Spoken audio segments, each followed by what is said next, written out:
και εδώ να σας ενημερώσουμε τη δουλειά που κάνουμε εδώ και 30 χρόνια. Αυτό που κάνουμε λέγεται νεοκρανιερή θεραπεία. Νέο, γιατί η κρανιερή θεραπεία υπάρχει γύρω στα 110-15 χρόνια στην ιστορία του δυτικού κόσμου. Η νεοκρανιερή θεραπεία, την οποία εμείς εξελίξαμε από την κρανιερή θεραπεία την οποία μάθαμε κάποτε, έχει να κάνει περισσότερο με το κομμάτι της μη παρεμβατικότητας, δηλαδή ο θεραπευτής κατά κάποιον τρόπο εισαγωγικά δεν παρεμβαίνει να φέρει τη γνώση του πάνω στο σώμα του θεραπευόμενου, δεν αξιολογεί, δεν κάνει διάγνωση. Δίνει όμως πάρα πολύ χώρο στο σώμα να αφυπνίσει το θεραπευτικό του δυναμικό, έτσι ώστε αυτό το ίδιο το σώμα να βρει τον δρόμο που να φέρει τον άνθρωπο πίσω στην προτέρα υγιεινή κατάσταση. Η θεραπεία αυτή καθ' αυτή ξεκίνησε το 1905 στην Αμερική από έναν οστεοπαθικό πολύ ψαγμένο γιατρό και καθηγητή στη Σχολή των Οστεοπαθητικών, το όνομα του Dr. Sutherland, ο οποίος έκανε τη μεγάλη ανακάλυψη ότι στο σώμα του ανθρώπου, εκτός από τους γνωστούς δύο ρυθμούς, ο σφυγμός της καρδιάς και η αναπνοή, υπάρχει ένας τρίτος ρυθμός, ο οποίος είναι συνεχής στο σώμα, είναι ο λεγόμενος κρανιερός ρυθμός, τον οποίο ο Sutherland σε πρώτη φάση ονόμασε πρωτογενή αναπνοή του ανθρώπου. Δηλαδή η αναπνοή εκείνη στο σώμα του ανθρώπου, η οποία εμφανίζεται στο σώμα του όταν είναι σε εμβρυϊκή κατάσταση, πριν ακόμα αρχίσει και χτυπάει η καρδιά του εμβρίου. Γιατί δεν ξέρω αν ξέρετε από τις εικόνες υπερηχογραφήματα, στο σώμα του ανθρώπου όταν είναι έμβριο, το πρώτο που δημιουργείται είναι το νευρικό του σύστημα. Άρα τη στιγμή που υπάρχει νευρικό σύστημα, αρχίζει και υπάρχει και ο κρανιερός ρυθμός. Και 3 εβδομάδες μετά αρχίζει και χτυπάει η καρδιά. Και είναι και η αναπνοή, η πρωτογενής αυτή αναπνοή, εκείνη η οποία αφήνει το σώμα του ανθρώπου αφού πεθάνει τουλάχιστον 4 με 5 ώρες μετά θάνατο. Και ο Sutherland, επειδή ήταν και πολύ μύστης, έλεγε ότι είναι η στιγμή που επίσης η ψυχή αποχαιρετά και το σώμα. Και τη στιγμή που εμφανίζεται ο κρανιερός ρυθμός είναι και η στιγμή που εμφυσείται η ψυχική υπόσταση στο σώμα του ανθρώπου όταν είναι έμβριο. Αυτό που επίσης ανακάλυψε ο Sutherland ήταν το εξής, ότι τα οστά του κρανίου, τα οποία εμείς νομίζουμε ότι είναι κάτι συμπαγές, και από εκεί ξεκίνησε στην ανησυχία του για να ψάξει να βρει απάντηση στο ερώτημά του γιατί η φύση, η ύπαρξη, δημιούργησε έναν άνθρωπο ο οποίος αφού τελειώσει η εξέλιξη του εγκεφάλου του, δηλαδή στα 7-8 χρόνια της ηλικίας του, δεν έκλεισε το κρανίο σαν μια σφαίρα συμπαγή και άφησε αδαφές και μάλιστα και διαφορετικές αδαφές στο κρανίο. Και ψάχνοντας βρήκε αυτό που σας είπα προηγουμένως, ότι υπάρχει μέσα στο κρανίο του ανθρώπου και μέσα κατά μήκος της πονηρικής στήλης υπάρχει μια κινητικότητα, μια αναπνοή, η οποία δημιουργείται από το εγκεφαλωτήριο υγρό. Δεν ξέρω αν έχετε λιγάκι υπόψη σας, ο εγκέφαλος και ο νοτιός μυαλός μας κολυμπούν στην πραγματικότητα κυριολεκτικά, σαν υποβρύχιο, μέσα σε ένα υγρό, το οποίο λέγεται εγκεφαλωτήριο υγρό. Και το υγρό αυτό παράγεται από τις κοιλίες του εγκεφάλου και αποχετεύεται στο φλοιβικό σύστημα. Δηλαδή παράγεται από το αίμα μας και είναι 99,8% νερό και 0,2% πρωτεΐνες και αποχετεύεται πάλι στο φλοιβικό σύστημα, δηλαδή επανέρχεται πάλι στην κυκλοφορία του αίματος. Επειδή υπάρχει μια συνεχής παραγωγή και αποχέτευση του εγκεφαλωτήριου υγρού, αυτό δημιουργεί αυτό που λέμε τον κρανιερό ρυθμό. Ο κρανιερός ρυθμός έχει μια πολύ μεγάλη αλήθεια μαζί του, και αυτό συνέβη και στην πορεία της εξέλιξης της κρανιερής από το Sutherland, ότι μερικές φορές στη διάρκεια της ημέρας μας πάβει, σταματάει δηλαδή. Και τη στιγμή που πάβει ο κρανιερός ρυθμός, όχι μόνο δεν πεθαίνουμε, τουναντίον εκείνη τη στιγμή το σώμα αφυπνίζει το αυτοθεραπευτικό του δυναμικό για να φέρει ισορροπίες, για να φέρει δύναμη, ενέργεια, να φέρει θεραπεία μέσα του. Παραδείγματος χάρη όταν κάνουμε διαλογισμό, παραδείγματος χάρη όταν κοιμόμαστε τη νύχτα ή όταν συνειδητοποιούμε πράγματα που είναι βαθιές αλήθειες μας, τότε έχουμε τις περισσότερες φορές πάυση του κρανιερού ρυθμού, κρανιερού κύματος, όπως το λέμε στη νεοκρανιερή θεραπεία. Και αυτό μπορεί να διαρκέσει από λίγα δευτερόλεπτα μέχρι πολλά λεπτά. Οπότε όταν διαρκεί πολλά λεπτά, ενδιάμεσα, επειδή μαζεύεται υγρό πίσω από μια βαλβίδα που ανοίγει, κλείνει και κάνει την παροχή και αποχέτευση του εγκεφαλωτήριου υγρού, ανοίγει μια στιγμή, έχετε μεγάλη ποσότητα υγρού, ξεπλένει το σύστημα γύρω από τον εγκέφαλο και το νοτιό μυαλό και έτσι έχει διπλή σημασία κατά κάποιον τρόπο, καθαρίζει βασικά όλες τις κρούστες ή τα σημεία όπου δεν υπάρχει καλή κυκλοφορία του υγρού για να καθαρίσει καταστάσεις μέσα στο κρανίο μας και μέσα στη σπονδυλική στήλη. Και δεύτερον, φέρνει και αυτό που είπαμε αυτοθεραπεία. Αυτό το κομμάτι της ιδιομορφίας του κρανιερού κύματος, του κρανιερού ρυθμού, είναι αυτό το οποίο εμάς σε μια κρανιερή θεραπεία μας ενδιαφέρει πάρα πολύ. Δηλαδή, όταν εμείς διδαχτήκαμε την κλασική κρανιερή θεραπεία κάποτε, ακούγαμε από τους δασκάλους μας ότι όταν κάνουν, παραδείγματος χάρη, κάποιος έχει μικρανίες, θα κάνεις αυτές και αυτές τις τεχνικές, 5-6 συνεδρίες και μετά θα σταματήσει. Θα σταματήσουν οι μικρανίες. Ή έχει βουίσμα των αυτιών ο άλλος, θα κάνεις αυτές και αυτές τις εφαρμογές στο σώμα και μετά από μερικές συνεδρίες θα σταματήσει το βουητό των αυτιών. Αποτέλεσμα ήταν ότι στα πρώτα 4-5 χρόνια της πράξης μας με την κρανιερή θεραπεία διαπιστώσαμε ότι όχι μόνο δεν συνέβαινε αυτό που μας είχαν υποσχεθεί οι δάσκαλοι μας, τον αντίον πολλές φορές υπήρχε και επιδείνωση. Ψάχνοντας να βρούμε τι λείπει από όλο το σύστημα της κρανιερής θεραπείας, ανακαλύψαμε ότι πολύ πιο βαθιά είναι το κομμάτι εκείνο το οποίο απασχολεί την υγεία του ανθρώπου, κυρίως ο ψυχισμός του.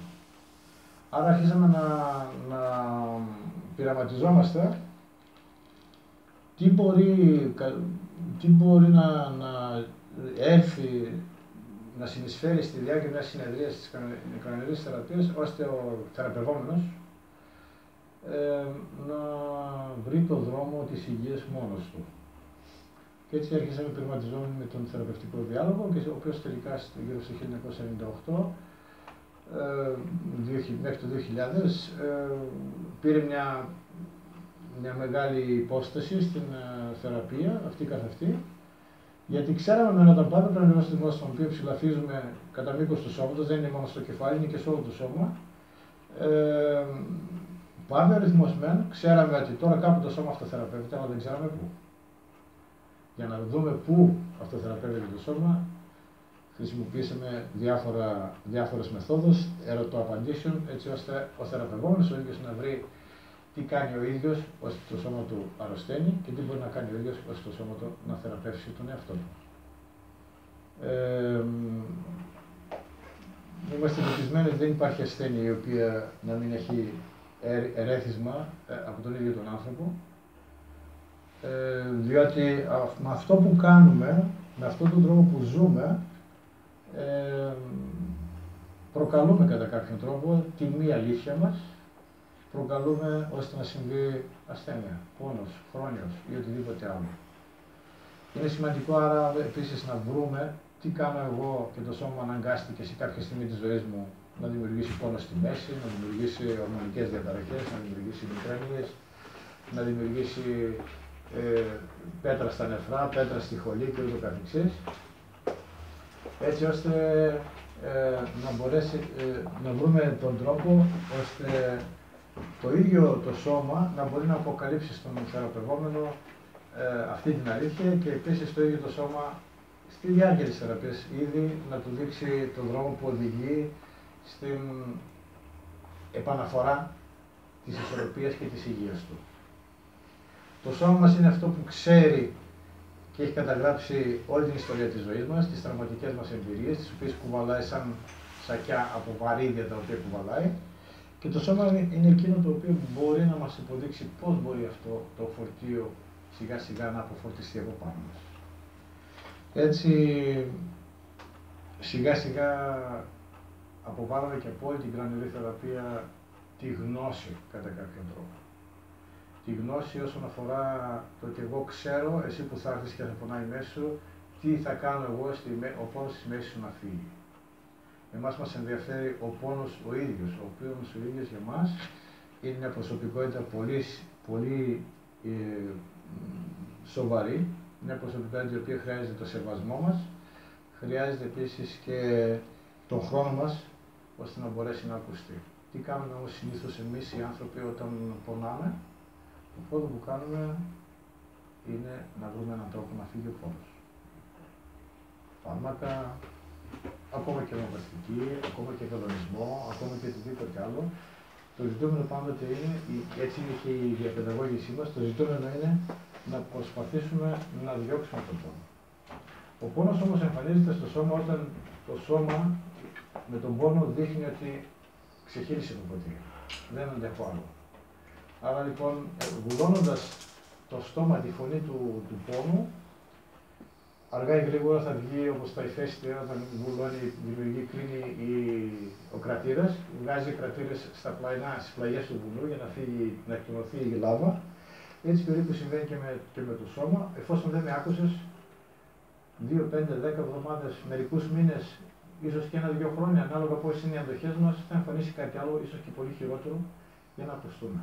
Και αυτά είναι, δεν σας τα λέω από θεωρία, είναι ιστορίες στις οποίες οι πόνοι, τα όργανα των σωμάτων διηγούνται στη διάρκεια μιας συνεδρίας στους ιδιοκτήτες τους, στους ίδιους τους ανθρώπους, και η διαφορά η μόνη είναι ότι εμείς καλούμεθα να συνοδοιπορεύσουμε σε αυτόν που θα έρθει για να δει από τι πάσχει ή οτιδήποτε υποφέρει, να ακούσει το σώμα του, και εμείς είμαστε πολύ καλά εκπαιδευμένοι στο να ακούμε με τα χέρια μας και με τα αυτιά μας τα σώματα των ανθρώπων.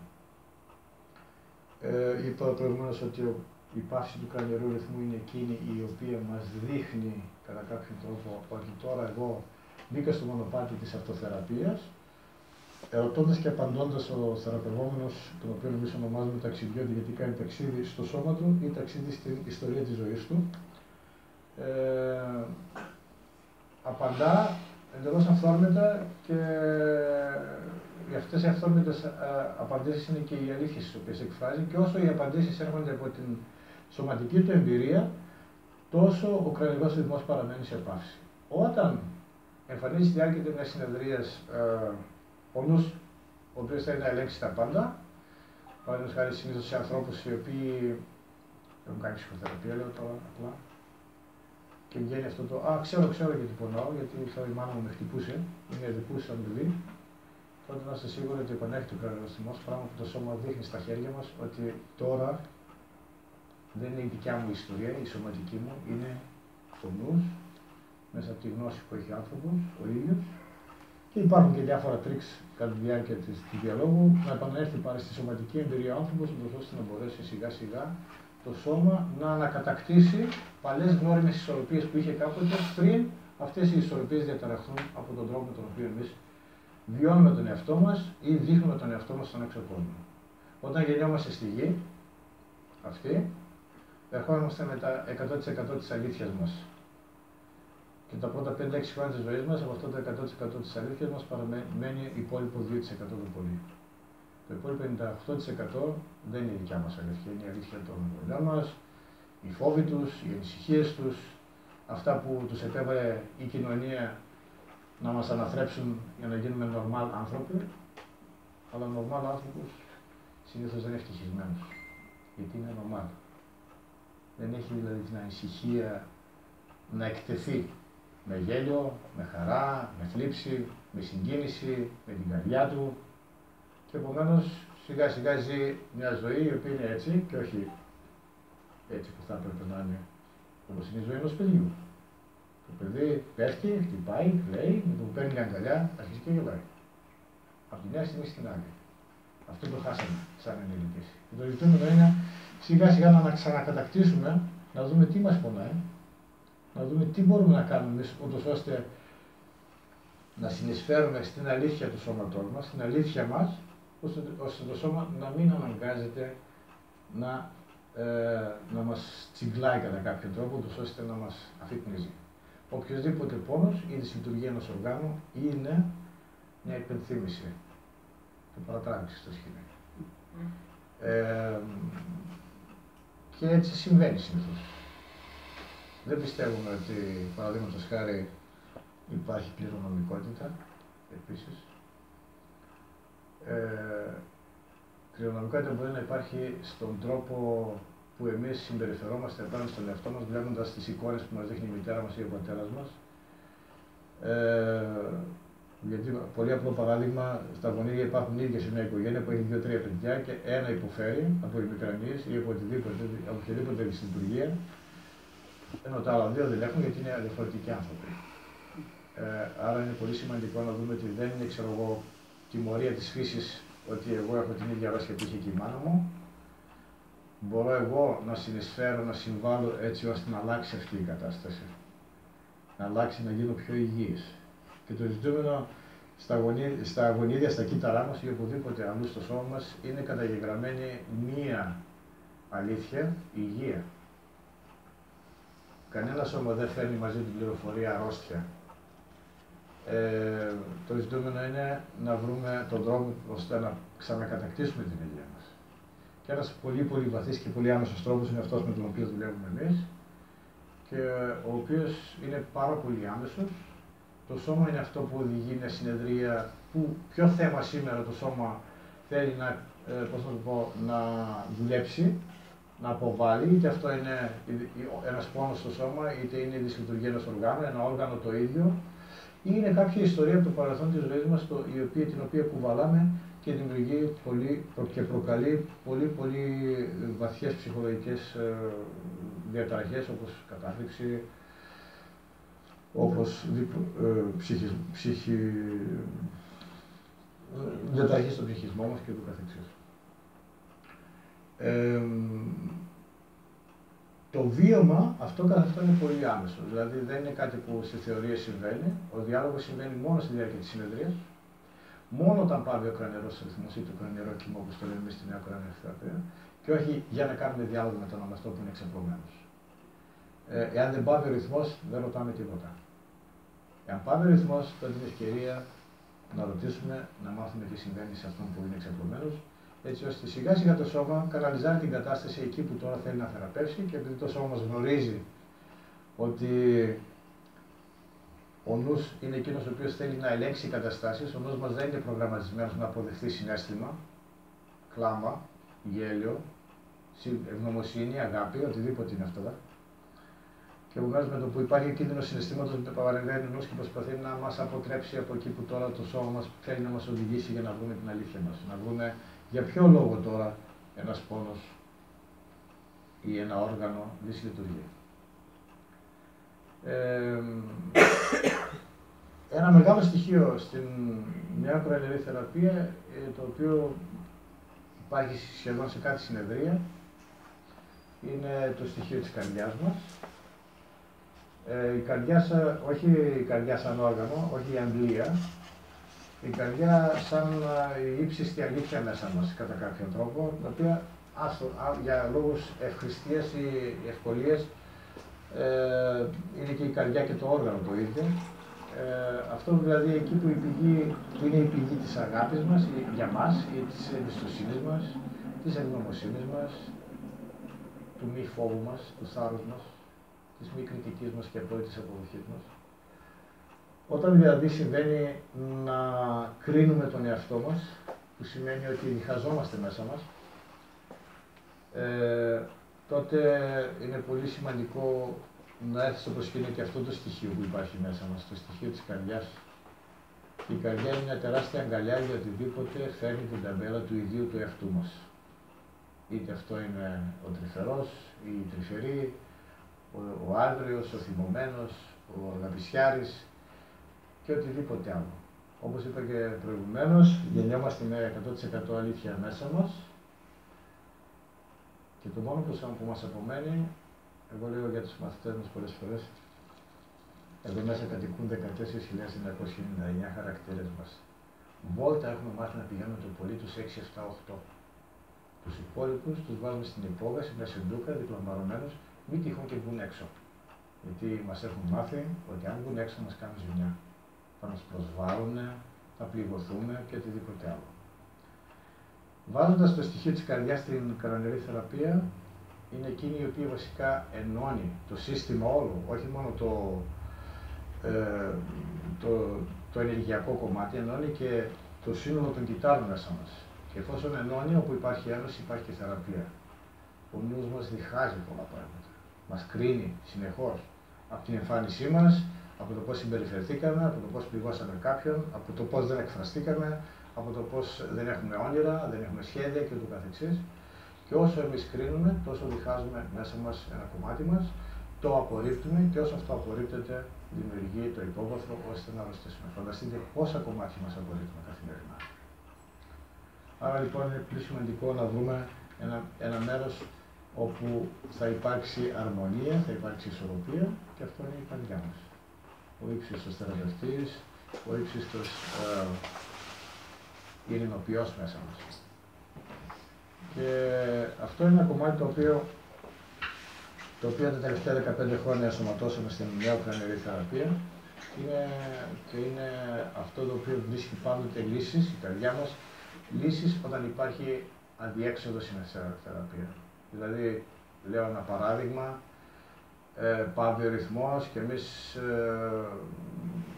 ρωτάμε τον ταξιδιώτη, θεραπευόμενο, όπως θα το λέμε κανονικά, αλλά εμείς το λέμε ταξιδιώτη, τι συμβαίνει και έχω ένα πόνο στην κοιλιά και τον οδηγούμε να πάει να συναντήσει αυτόν τον πόνο μες στην κοιλιά του. Και ψάχνει να εμφανίζεται ένας φόβος, διότι φοβάμαι ότι θα συναντήσω και κάτι άσχημο. Τότε πολλές φορές είναι αναγκαίο κατά κάποιον τρόπο αυτό το στοιχείο της καρδιάς μας να έρθει στο προσκήνιο να του δώσει θάρρος. Γιατί η καρδιά δεν φοβάται τίποτα. Όταν υπάρχει φόβος είμαστε στο νου μας, όταν υπάρχει εμπιστοσύνη είμαστε με την καρδιά μας. Και εκεί παίρνει το θάρρος να συναντήσει αυτό το κομμάτι μέσα του, αυτή την προσωπικότητα μέσα του, ώστε να μπορέσει κατά αυτόν τον τρόπο να επικοινωνήσει, να μάθει τι κάνει ο ίδιος, έτσι ώστε το σώμα αναγκάζεται να πονάει, και να μάθει επίσης τι μπορεί να κάνει ο ίδιος ώστε το σώμα να ξεκουραστεί, να αποσύρει τον πόνο. Να μπορεί να αποσύρει και μια βαθιά αρρώστια, οποιαδήποτε και αν είναι αυτή. Προσωπικά μπορώ να πω είναι το κομμάτι εκείνο που με έπεσε πάρα πολύ και μπορώ να πω σήμερα ότι εμείς είμαστε υπεύθυνοι για οτιδήποτε εμείς υποφέρουμε και εμείς είμαστε υπεύθυνοι ώστε να μην υποφέρουμε. Κάποια στιγμή της ζωής μου, ζώντας τότε στη Γερμανία, υπέφερα από πολύ γρήγορη και πολύ καλπάδουσα μορφή σκολίωσης, με αποτέλεσμα μετά από 3 μήνες πλέον να μην περνάει εβδομάδα χωρίς να έχω πολύ βαριές μορφές λουμπάγκου και να πηγαίνω στη δουλειά μου όταν εγώ ήταν ασθενοφόρο και μου έδινε κορτιζόνη και μετά από 2 ώρες θα μπορούσα να πάω πάλι στη δουλειά μου. Ώσπου σε κάποια στιγμή υπήρχε η επιλογή να κάνω εγχείρηση, σπονδυλοδεσία και να φοράει φόρους ζωής σε αυτό που λέγεται κηδεμόνας. Είναι ένα σαν γυλαίκο που δεν μπορεί να κινηθεί κανείς σχεδόν πλέον. Ή να το ψάξουμε με έναν άλλον τρόπο και επειδή ρωτώντας έμαθα ότι δεν είναι τόσο εύκολα τα πράγματα όταν κανείς ανοίξει τη σπονδυλική στήλη του ανθρώπου και η ζωή μου θα αλλάξει εντελώς ριζικά, επομένως έψαξα και εναλλακτικούς τρόπους να δω αυτό το θέμα. Και έτσι βρέθηκε στον δρόμο μου τότε, πριν 29 χρόνια, η κρανιερή θεραπεία. Ένας φίλος του οποίος μου έδωσε 2-3 συνεδρίες, όχι να θεραπευτεί, δεν θεραπεύτηκε. Απλώς κατάλαβα ότι εδώ κάτι πολύ βαθύ συμβαίνει μέσα μου και είναι ευκαιρία τώρα μέσα από αυτό το βαθύ που συμβαίνει μέσα μου να βρω και τον δρόμο της υγείας μου και της αλήθειας μου και έτσι μπήκα στη διαδικασία να εκπαιδευτώ σε αυτή την μέθοδο, να εκπαιδευτώ για να, όχι για να κάνω αυτό που κάνω σήμερα, να διδάσκω με τη Νατάσια και να κάνω θεραπείες, αλλά για να ξεφορτώσω τα φορτία που κουβαλάω μέσα μου, γιατί δουλειά είχα και πολύ καλή τότε και δεν έψαχνα μια καινούργια εργασία κατά κάποιο τρόπο. Αποτέλεσμα ήταν να με ενθουσιάσει τόσο πολύ αυτή η προσέγγιση, να με ενθουσιάσει ως προς το εξής, ότι μετά από το training που έκανα τότε, 4 μήνες κράτησε η εκπαίδευση, στην Ινδία είχα πάει, γεννήθηκα άλλος άνθρωπος.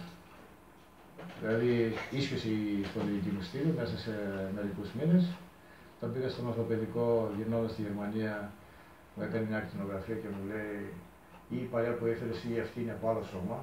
Αποκλείται να είναι το ίδιο σώμα. Του λέω εντάξει, μπορείς να έχεις την ίδια άποψη, αυτό είναι το σώμα μου.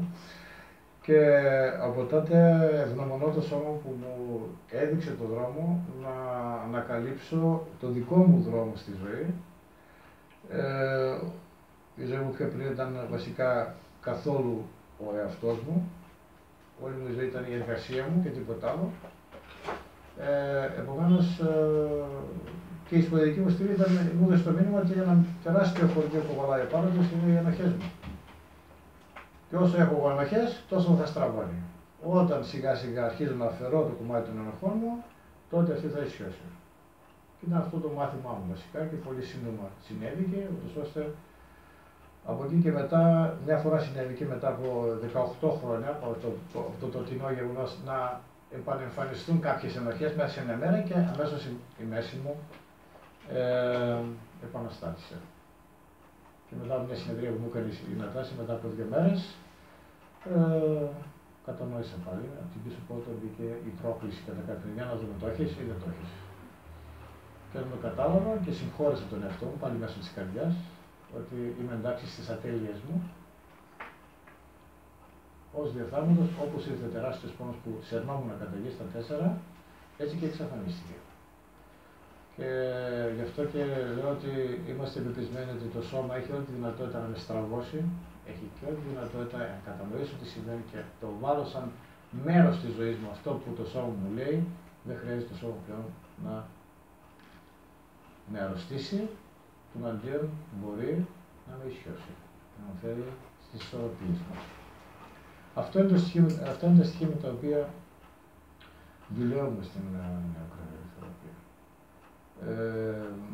Και έτσι πολλές φορές οι άνθρωποι ρωτάνε, ξέρω εγώ, έχω ημικρανίες, πόσες θεραπείες χρειάζομαι. Η απάντηση σε αυτό το ερώτημα είναι, πώς να το πω, πολύ απλή. Εξαρτάται αν έχεις την αίσθηση ότι έχεις σώμα. Αν έχεις επίγνωση ότι έχεις σώμα, είναι θέμα 2, άντε 3 συνεδριών, ώστε να πάρεις τη σκητάλη μετά στα χέρια σου, γιατί δεν εξαρτάται από εμάς αν θα θεραπεύσουμε οποιοδήποτε. Έτσι. Δηλαδή, αν το σώμα σου πει ότι εγώ έχω αυγενικό σύνδρομο, παραδείγματος χάρη, το οποίο αφυπνίζει ότι όταν εγώ μέσα μου νιώθω όχι και έξω μου βγάζω ναι, είμαι καλό παιδί δηλαδή, και μου πει το σώμα, εάν το όχι σου το κάνεις και όχι προς τα έξω, τότε εγώ θα αποσύρω την ένταση, θα αποσύρω το αυγενικό σύνδρομό σου. Από μένα πλέον εξαρτάται τότε να το βάλω αυτό σαν μέρος της καθημερινότητάς μου ή να συνεχίσω τη βολεμένη μου κατάσταση, ναι και ξανά ναι, και κάπου να αφημνίζει το αυγενικό μου σύνδρομο και να μου κάνει τη ζωή δύσκολη και να τρέχω εδώ και εκεί στους διάφορους γιατρούς ή φυσιοθεραπευτές, ώστε σιγά σιγά πάλι φορώντας κολάρα και υποστηρίζοντας το λαιμό μου, τον αυχένα μου, να ξαναγίνω πάλι normal άνθρωπος. Επομένως, είναι πολύ σημαντικό να κατανοήσω ότι η δικιά μου καθημερινή παρουσία είναι εκείνη η οποία ενθαρρύνει το σώμα μου να διατηρήσει την υγεία και η δικιά μου καθημερινή παρουσία είναι εκείνη η οποία μπορεί να αφυπνίσει το δυναμικό εκείνο που λέγεται ασθένεια ή μη ισορροπία ή πόνος ή δυσλειτουργία ενός οργάνου. Και δεν υπάρχει ασθένεια με την οποία δεν μπορεί να αντικρίσει κανείς με τον τρόπο με τον οποίο εμείς δουλεύουμε τον άνθρωπο.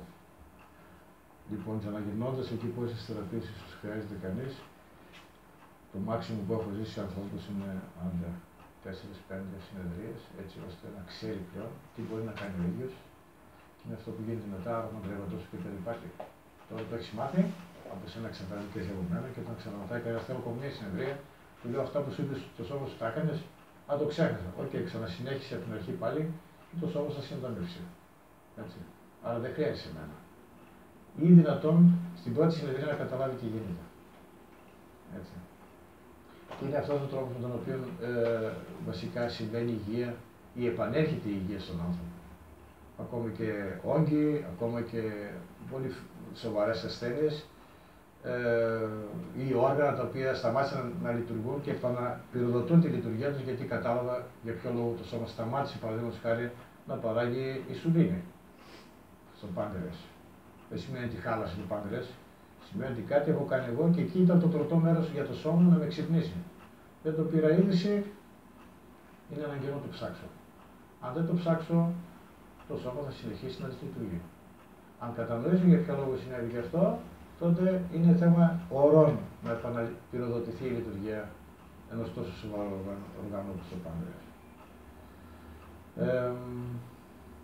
Ναι, αυτά είναι κατά κύριο λόγο τα πράγματα που θέλαμε να σας πούμε.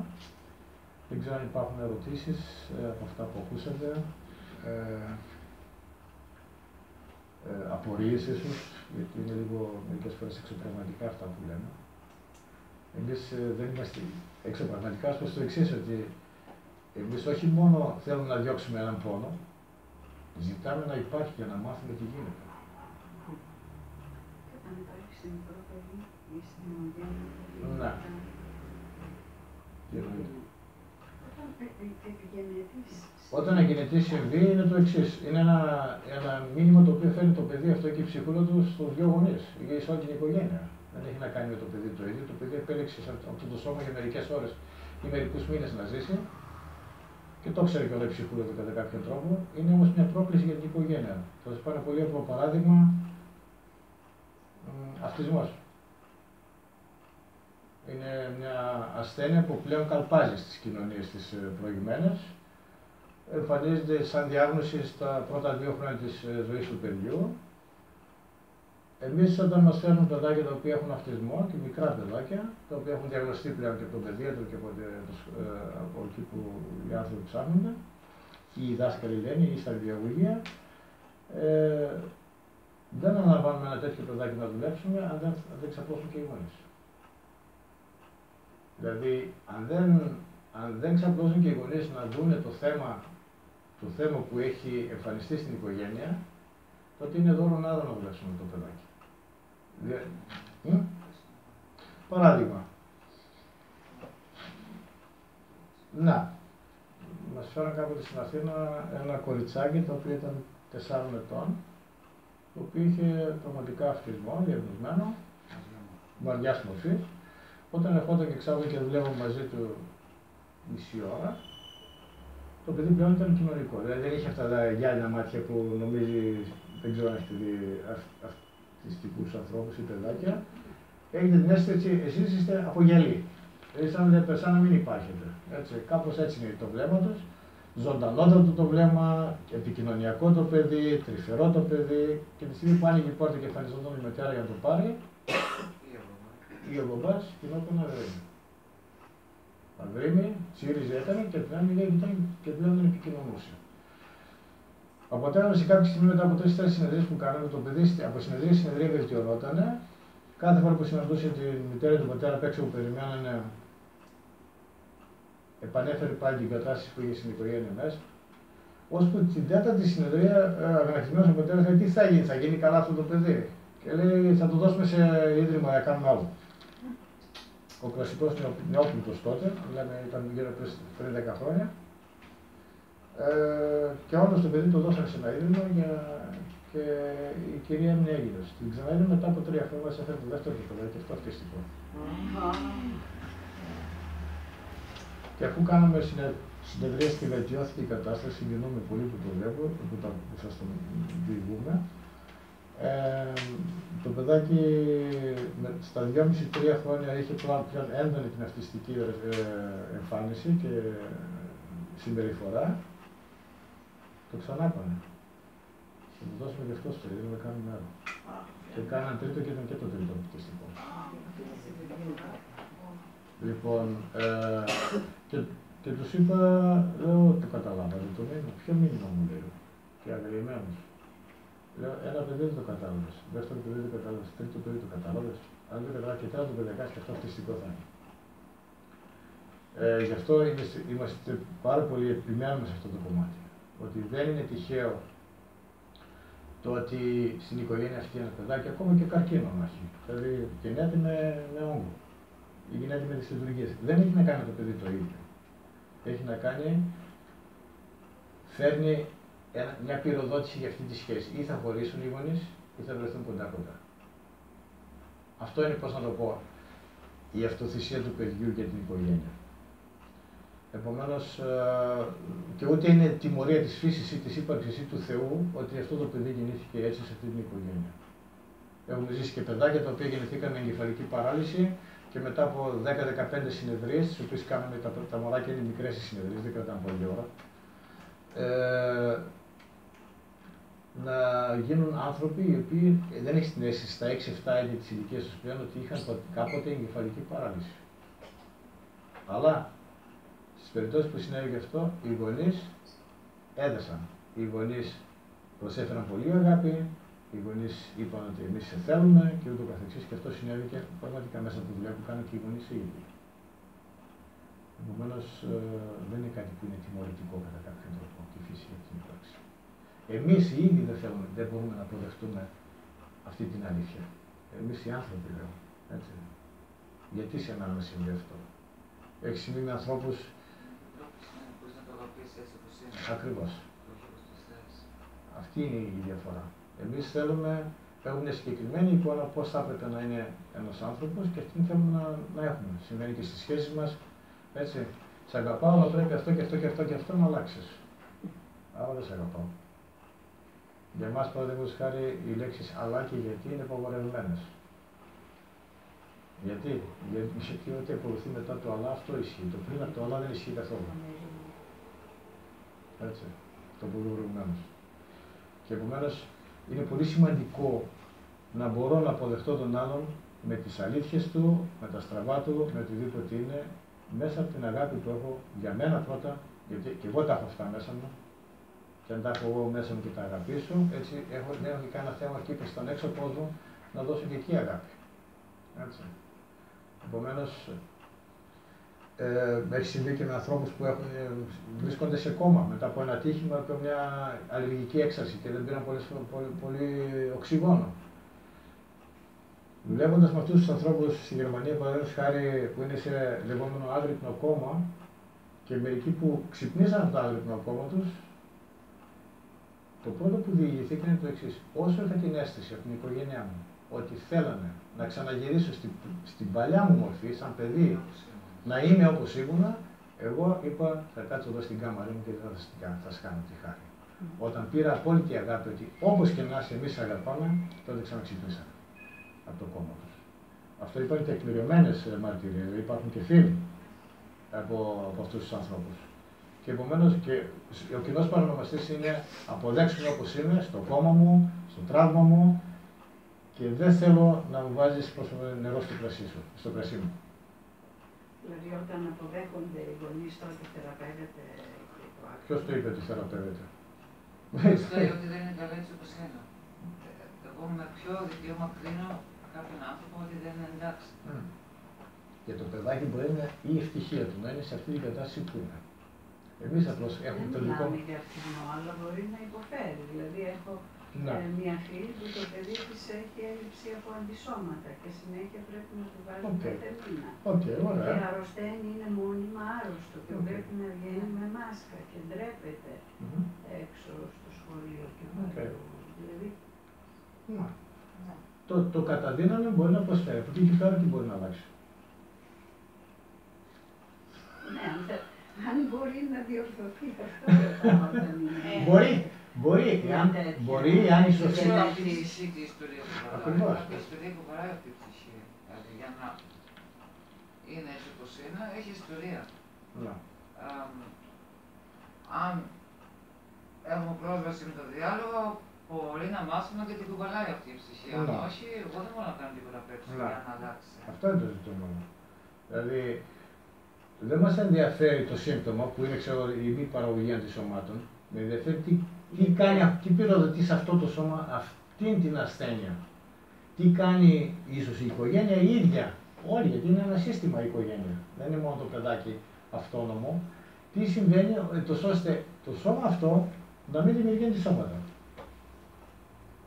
Δηλαδή το να με τρέχει σε μένα το πρωί μέχρι το βράδυ στους γιατρούς μάνα, πατέρα, για να δω πρόκληση, για να δω πόσο αγάπης και εμένα. Ή αναγανάκτηση μετά από 4-5 χρόνια, 6 χρόνια, 7 χρόνια. Και λες δεν θέλω άλλο, δεν μπορώ άλλο. Το εισπράττει δηλαδή το παιδί. Βεβαίως, άμεσα. Όπως το εισπράττει και το έμβρι στην κοιλιά της μαμάς.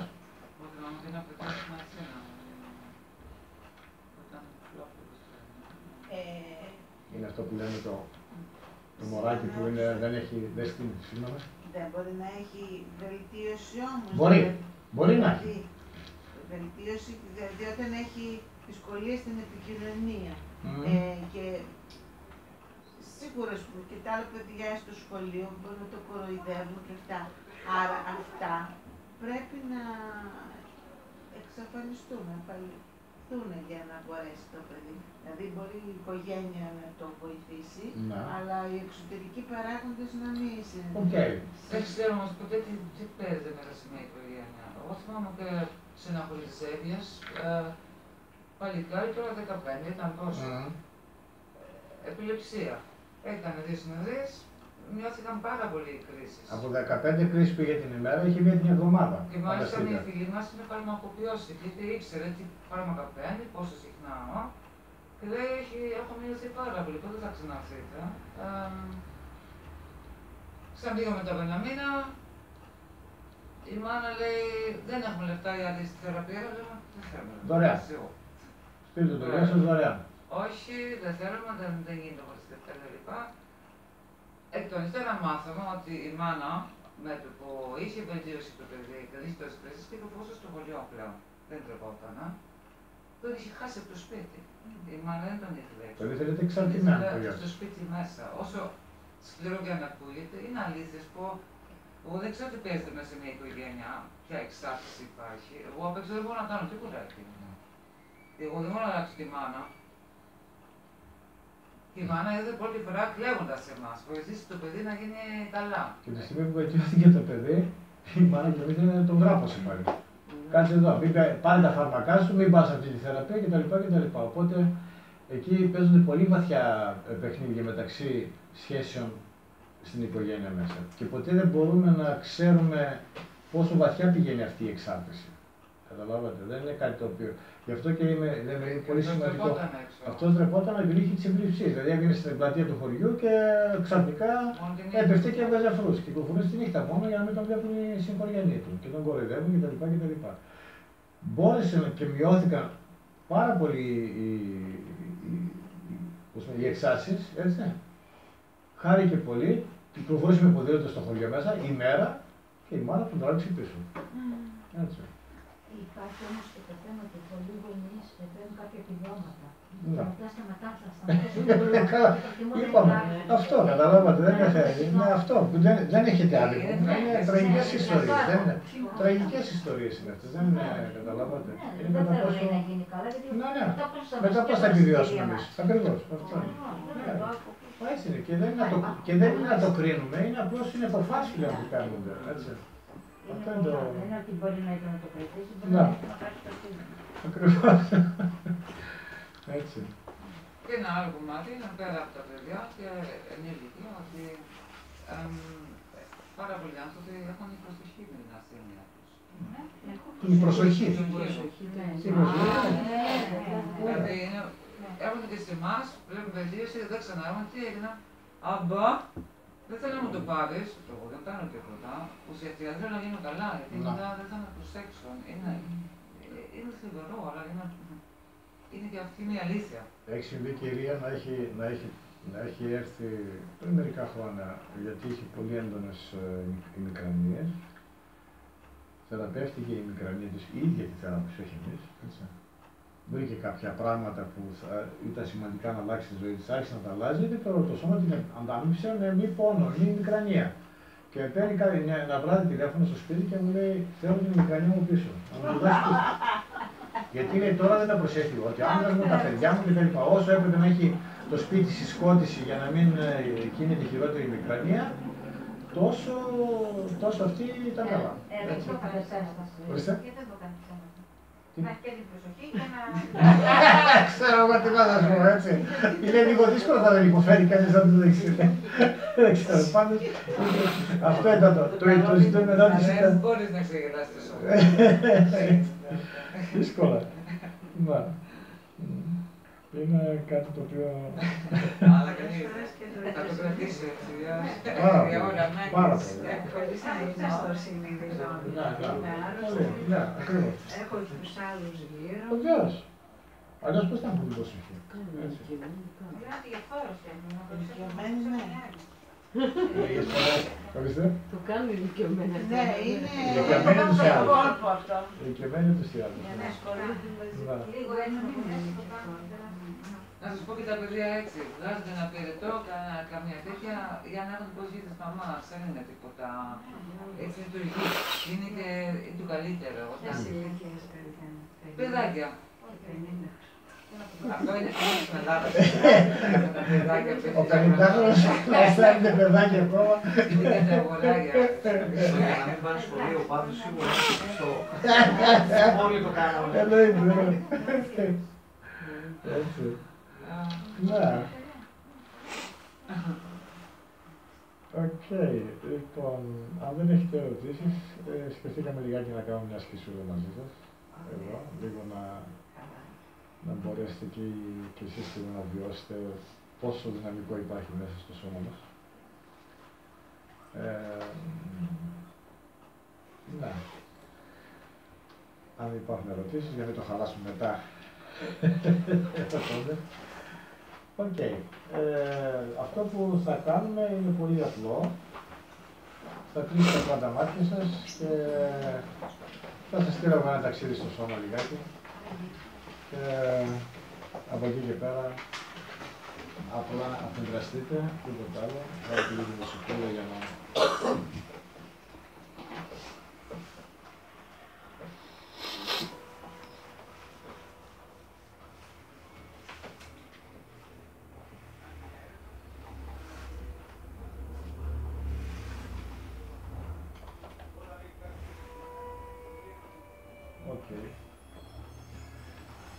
Κλείστε λοιπόν τα μάτια και ας προσέξουμε λιγάκι, ας δώσουμε λίγο έμφαση στην αναπνοή μας. Έτσι όπως καθόμαστε, καθίστε όσο γίνεται πιο άνετα, κουμπίστε πίσω.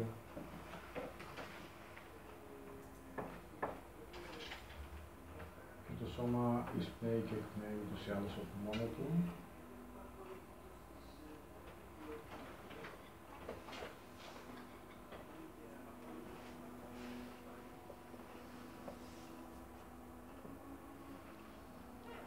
Εισπνοεί και εκπνοεί.